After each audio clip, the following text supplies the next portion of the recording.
So today we're going to go over the mortgage process in 4 steps, or let's think of them as 4 areas. And the reason I've organized it this way is so that you and your loan officer can decide which area needs the most attention.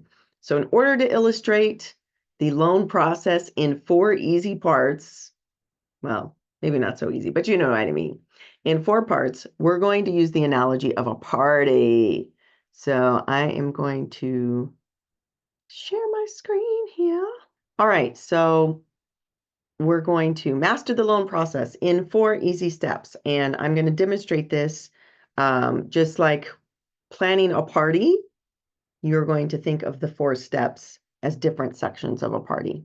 So the 4 parts of a party are inviting people to the party, planning for the party, hosting the party, and then after the party is over. So let's go into the invite section first.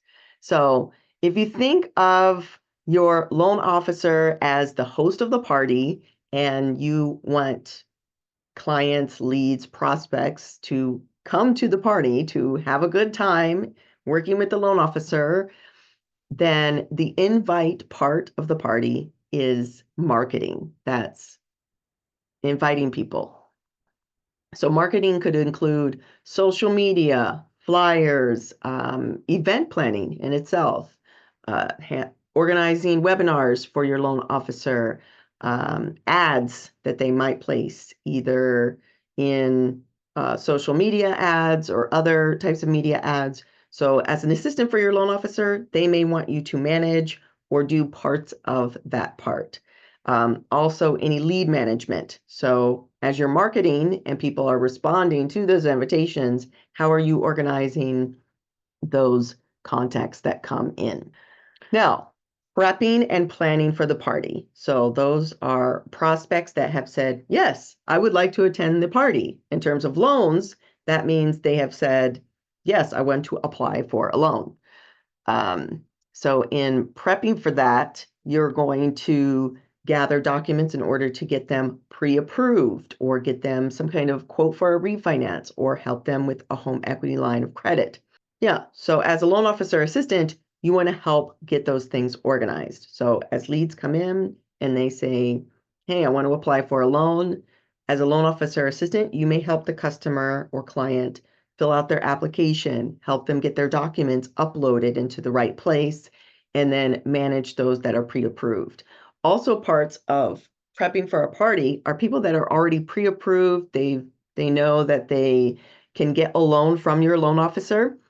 They may be out there looking for a house. So as a loan officer assistant, you want to come up with some type of system where either you're keeping in touch with them or you're helping your loan officer keep in touch with people that are pre-approved but haven't yet found the house that they want to buy.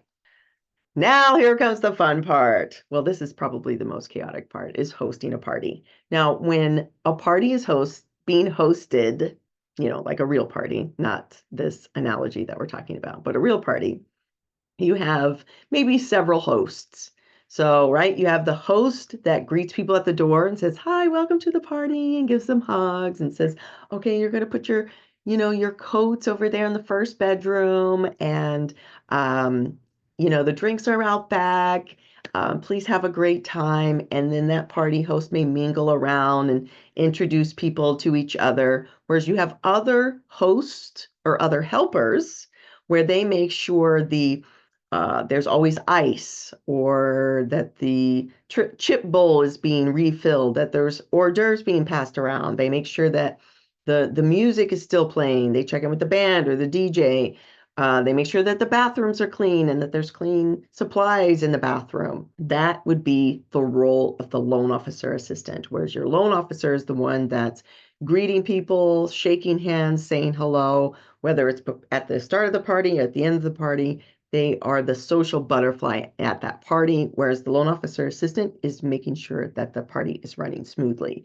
So let's circle that back to loans. When it comes to loans, an active pipeline, these are loans that are active. These are active transactions. Someone's buying a house or remodeling or refinancing or doing a home equity line of credit.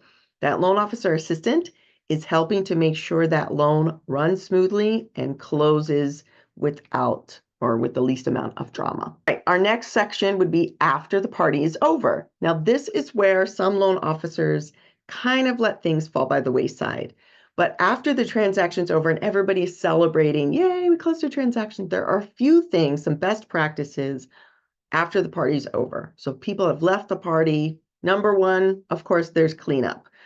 So in a real life party, you may take out the trash, clean up any accidents, especially clean up that bathroom, things like that. After a loan is closed, sometimes there are things that got missed. So maybe there was a signature that got missed, certain paperwork that was done incorrectly. Those things need to be cleaned up as soon as possible to make sure that you are supporting the processing and underwriting team. Now, other things that happen after the loan is closed is you really want to ask that customer for a review.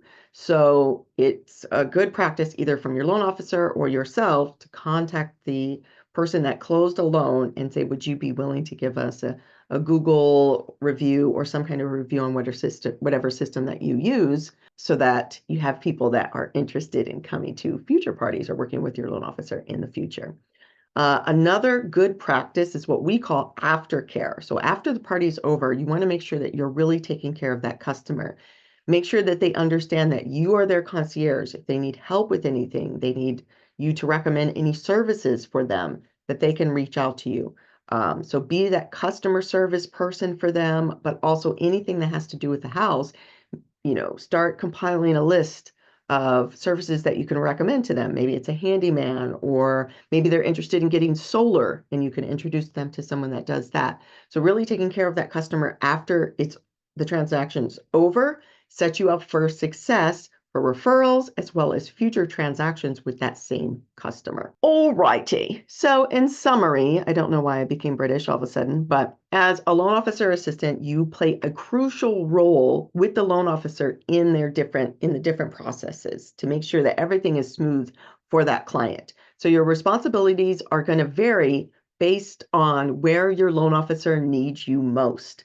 But by understanding all of these 4 parts, you're either going to be able to effectively communicate with other loan officer assistants or other support players, as well as the loan processor, underwriter, and your loan officer, most importantly. Now, remember, at any part during the process, if there's something that comes up regarding interest rates or fees, anything with pricing, you should defer that to your loan officer and make sure you have a clear understanding of who is to communicate those things to the client, because it could be that you have to be licensed in order to have conversations like that. So make sure you defer that to your loan officer for those types of questions or ask them how it should be handled. All right, so here's some of the key skills that you need as a loan officer assistant. Actually, I'm not going to read the slide for you, but you can kind of see here that as we talked about the loan process with the analogy, the metaphor of a party, you can see that organization is key in making sure that things run smoothly, effective communication, that attention to detail, and staying in that constant state of wanting to improve, wanting to make things better. All right, so next step, which you may have seen in a previous video, is as a loan officer assistant, you want to make sure, especially starting out, that it is very clear what you are responsible for.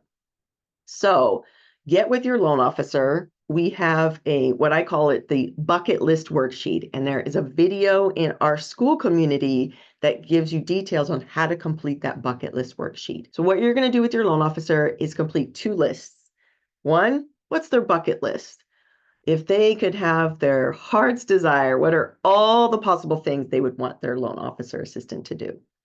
So you're going to first gather that bucket list. The second part of that list is you want to make sure you're realistic. Okay, where can we put the focus on my training and use my skill set on what I know how to do now, where I can give you the most bang for your buck? Where can I plug in and help you out the most right now? In looking at the party in the different sections, so you've got your invites, which is marketing, prepping for the party, which is not just lead management, but people that are prospects that are actively out there looking for homes or in the process of getting ready for a refinance, making sure you're prepping them for active loans. Then party hosting, that's the loans that are actually in process. And then after the party, that would be post closing. So I will give you my recommendation. Most loan officers when they first hire a loan officer assistant, they usually need help in the middle two. Either they now getting a whole bunch of prospects and leads, and so they need help managing all those applications and chasing for documents and making sure that the customers are getting ready for an active loan. And then the second section where there's a lot of bottlenecks is the actual loan processing, is when they are actively in a transaction and there are documents that need to be gathered. Those are essentially conditions, and we have an upcoming video talking about how to handle that. But those are the two areas where usually the loan officer needs you most. So your action item, your homework assignment is to get with your loan officer and really hone in on where they need the most help and concentrate on that section instead of getting distracted by, okay, well, I could help them a little bit with marketing, a little bit with post-closing, a little bit with some processing. Wherever they need the most help, dive deep into that area and give them some support in that area first before you move on to some of the other sections. All right, so when you do your bucket list worksheet with your loan officer, set those goals, set your training goals and the areas you need to concentrate on first. I would recommend setting that for at least 90 days of, you've got your bucket list and then your second list. So your second list, your training concentration list, that's the one where you need to set goals for that on when you're going to accomplish that. Make sure you're constantly getting feedback from your loan officer so that you know if you're on the right track. And, think about how you're performing, where you need the most training, need the most help. Reach out to me. That's where you can plug into our school community, post your questions and your needs and your challenges there so we can address them either in a mini training like this, or we can give you some tips. All right, so I look forward to seeing you in our school community. That's where you'll see some more tutorial videos that are not on our channel here, as well as worksheets that you can download. Put your comments in there about what you're having challenges with, what trainings you want to see in future videos, and I look forward to seeing you there. Take care.